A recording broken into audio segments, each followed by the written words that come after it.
সার্জারির পর কার চেহারার কি অবস্থা চলুন দেখে নিই। প্রথমে আছে ক্যাটরিনা কাইফ। আরে ভাই ক্যাটরিনা কাইফ তুই কেন এটা করলি? আগে কত সুন্দর ছিল। ঐশ্বরিয়া রায় আগে অনেক সুন্দর ছিল, এখনো খুব একটা খারাপ লাগে না, বাট আগে বেশি সুন্দর ছিল। আর আয়েশা টাকিয়া, এটা তো বলাই বাহুল্য, মানে আয়েশা টাকিয়ার চেহারা খুবই বিশ্রী হয়ে গিয়েছে। প্রিয়াঙ্কা চোপড়া আগের থেকে ভালো হয়েছে, দেখতে সুন্দর হয়েছে। শিল্পা শেট্টিও আগের থেকে দেখতে অনেক সুন্দর হয়েছে মাশাল্লাহ। শিল্পা শেট্টির সার্জারিটা বলবো সাকসেস হয়েছে। কাজলও অনেক সুন্দর হয়েছে আগের থেকে, তো এটাও সার্জারিটা সাকসেসফুল বলা যায়। আর শ্রুতি হাসান আমি বলবো এখনই বেশি সুন্দর হয়েছে এটা। দিশা পাটানিও সেম, বাট আগে বেশি কিউট ছিল, এখন অবশ্য সুন্দর হয়েছে, দুইটা ডিফারেন্ট।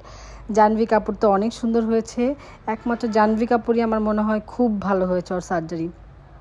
এমি জ্যাকসনের চেহারা খুবই ডিজাস্টার হয়ে গেছে, আগে অনেক কিউট ছিল, অনেক কিউট ছিল। মনি রায়ও মানে বলবো অনেক সুন্দর হয়েছে, আগে অত বেশি সুন্দর ছিল না, এখন সার্জারির পর ভালো হয়েছে। সুস্মিতা সেন আমার কাছে সার্জারির আগেই অনেক সুন্দর ছিল। আর খুশি কাপুর, আমার খুশি কাপুরকে কোনোভাবেই ভাল লাগে না, আগে হোক পরে হোক, বাট সার্জারির পরে মনে হয় একটু বেশি ভালো হয়েছে। আর নাইসা নাইসা সার্জারির পরে অনেক সুন্দর হয়েছে মাশাল্লাহ।